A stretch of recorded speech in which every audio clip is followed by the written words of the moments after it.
సేవలతో నిమగ్నమయ్యి గత 4 సంవత్సరాల నుంచి ఎన్నో సేవలను అందిస్తున్నటువంటి, అంతకుముందు కూడా సేవలు అందించి ఉండొచ్చు, కానీ మాకు తెలిసినటువంటి సమాచారం మేరకు 4 ఏళ్లుగా అన్న అశోక్ అన్న, దూబగుంట అశోక్ అన్న, మరి సహచర సోదరుడు రెబెల్లి శ్రీనివాస్ గారు, అందరూ కూడా వేదిక మీద ఉన్నటువంటి వాళ్ళు, మా సోదరులు ఉప్పల చంద్రశేఖరు, సతీష్ గారు, ఎక్కడున్నారు సతీష్, గంప కృష్ణ సోదర, అలాగే ఉప్పల శ్రీనివాస్ గారు, ఇలా ఎంతో మంది ఈరోజు ఈ కార్యక్రమానికి వచ్చారు. ముందుగా ఫస్ట్ ఆఫ్ ఆల్ క్షమాపణ కోరుతున్నాను, చాలా ఆలస్యమైంది, ఒక్క నిమిషం, చాలా ఆలస్యమైంది, ముఖ్యమంత్రి గారి కార్యక్రమం ఉండడం వల్ల ఆలస్యమైంది. అందులో రావడానికి గంట పైన పట్టింది, ట్రాఫిక్ ఎక్కువగా ఉండింది ఈరోజు.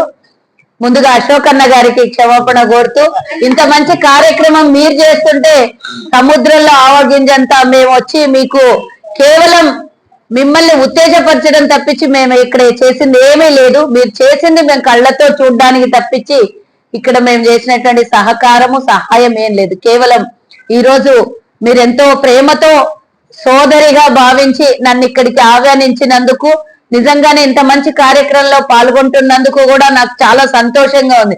ఉదయం నుంచి 500-600 మంది చాలాసేపు వేచి ఉండి ఇప్పుడే వెళ్ళిపోయారని అన్నారు. సరే, ఏదేమైనా భోజనాలు చేసి వెళ్ళారు కాబట్టి ఆనందంగా ఉంది.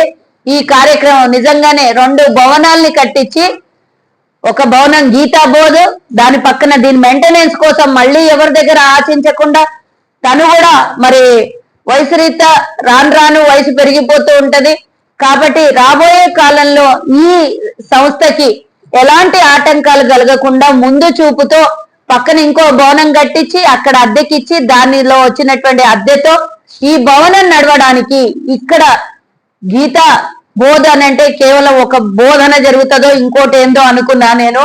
కానీ అన్న చేసేటటువంటి కార్యక్రమాలు నిజంగా ఒకటొకటి తెలుసుకుంటూ ఉంటే, నేను గతంలో అన్న ఒక విద్యాలయంలో, ప్రభుత్వ పాఠశాలలో ఉచితంగా ఇచ్చినటువంటి పుస్తకాలు, వారికి బ్యాడ్జీలు, అన్ని స్కూల్ కి పిల్లలకి సంబంధించినటువంటి వస్తువులను ఇచ్చి, ఆ పాఠశాలలో మరి గవర్నమెంట్ టీచర్లు ఉన్నా కూడా కొంత మేరకు షార్టేజ్ ఉండి, తక్కువగా ఉండి, బోధకులు తక్కువగా ఉన్నందుకు ఇంకో 4 ఉపాధ్యాయులు కావాలి అని వాళ్ళు అడగడంతో, సరే గవర్నమెంట్ నుంచి టీచర్స్ అపాయింట్ అయ్యి శాలరీస్ వచ్చి అవన్నీ వచ్చే వరకు విద్యార్థులకు ఇబ్బంది అవుతుందని మరి సొంతంగా ఉపాధ్యాయులకు కూడా గత 4 ఏళ్లుగా జీతాలని సొంత ఖర్చుతో వారికి ఇచ్చి, అంటే ఇది చెప్పొద్దు అమ్మా అన్నాడు, కానీ నిజంగానే చెప్పకపోతే ఎట్లా అన్నా, చేసిన సేవని 10 మందికి తెలవాలి, మీరు ఇన్స్పైర్ గా ఉండాలి.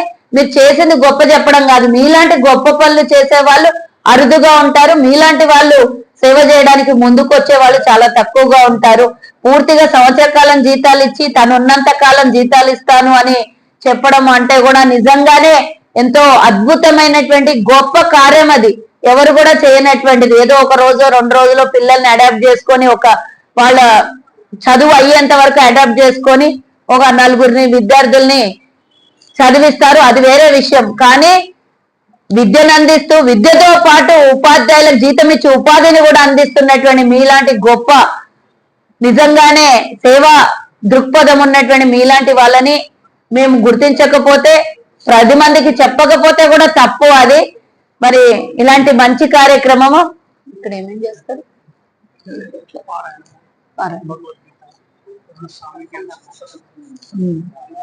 మరి ఈ గీతా బోధనలో ఈ హాల్ కట్టించారు, ఇంకా చాలా చాలా అందంగా తీర్చిదిద్దారు దీనికి.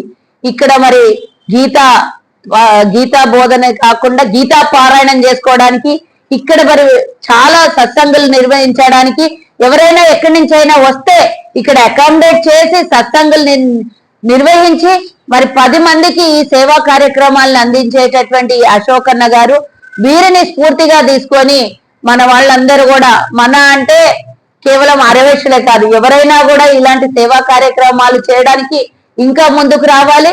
10 మందికి ఉపయోగపడే, 10 మందికి ఉపాధి కలిగించే, 10 మంది బాగుపడే, 10 మంది జీవనోపాధి కలిగేటటువంటి కార్యక్రమాలు, దైవ చింతనతో కూడుకొని దైవ భక్తితో కూడుకున్నటువంటి ఎన్నో కార్యక్రమాలని మనము చేయాలి. అలాగే అశోక్ అన్నకు కూడా మనం అందరం కూడా సపోర్ట్ గా ఉండాలి. వారికి మరి ఆర్థికంగా ఏ లోపం లేదు, ఆర్థికంగా బలవంతుడు కాబట్టి ఇంత మంచి కార్యక్రమాలు చేశారు. కానీ అందరికీ అంత పెద్ద గుణం అందరికీ కూడా ఉండదు.